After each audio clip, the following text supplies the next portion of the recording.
ఏంటి డిఫరెంట్ ఏంటి వాళ్ళకి ఈ సూర్యకాంతం మిలిటరీ హోటల్కి డిఫరెంట్ ఏంటి? అసలు సూర్యకాంత పేరు ఎందుకు పెట్టాలనిపించింది? యాక్చువల్లీ సూర్యకాంతం అనేది మా నాన్నమ్మ గారి నేమ్ అది. మీ నాన్నమ్మ గారు నేమ్. ఆమెకి సూర్యకాంతం గారు బాగా ఇష్టం. ఓ సూర్యకాంతం గారి ఫ్యాన్ బాగా. వావ్. సో ఆమె కూడా ఇట్లానే చాలామందికి ఫుడ్ సప్లై ఇదంతా బాగా ఇష్టపడేటోరంట. సో దానికి మా నాన్నగారి పేరు దాన్ని పెట్టి ఆమెకి పెట్టినాం. యాక్చువల్లీ మన దగ్గర స్పెషల్ ఏంటంటే వెజిటేరియన్ మొత్తం బఫే టైప్ పెట్టినాం. బఫే మామూలు రెగ్యులర్ మీల్ అని కాదు మీ దగ్గర? మీల్ కాదండి, బఫే ఇది. ఈ బఫే వచ్చేసి 20+ ఉంటాయి, మొత్తం 20+ ఐటమ్స్ ఉంటాయి. 20 రకాలు. ఓకే ఉంటాయి. అండ్ ఇంకోటి ప్యూర్ ఆంధ్ర స్టైల్. ఇందులో టేస్టింగ్ సాల్ట్స్ కానీ ఇవి కానీ కలర్లు కానీ ఏమి ఉండవు. అప్పుడు ఒకటి కొట్ చేసి పెట్టడం అయిపోయిందంటే మళ్ళీ ఐటెం పెట్టడం.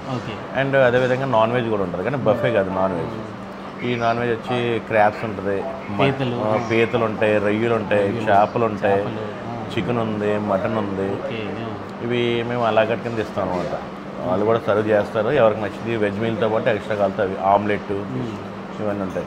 నైట్ వచ్చేసి రోటీ కర్రీస్ ఉంటాయి, చికెన్ కర్రీ, మటన్ కర్రీ. వాళ్ళ ఇష్టం వచ్చింది ఏదన్నా ఆర్డర్ పెట్టుకొని చేయించి ఇచ్చేస్తారు. ఇప్పుడు బఫే అంటున్నారు కదా, అంటే ఎవరు ఎంత కావాలంటే అంత అన్లిమిటెడ్ అండి. వాళ్ళ ఇష్టం వచ్చినంత ఏదైనా 180 రూపీస్ అండి. 180 రూపాయలకి 20 రకాలు. 180 రూపాయలకి మొత్తం 20 రకాల ఐటమ్స్. ఎవరు ఏది కావాలన్నా ఎంత కావాలి ఎన్నిసార్లు అన్నది ఎంత అన్నది తినచ్చు వాళ్ళ ఇష్టం.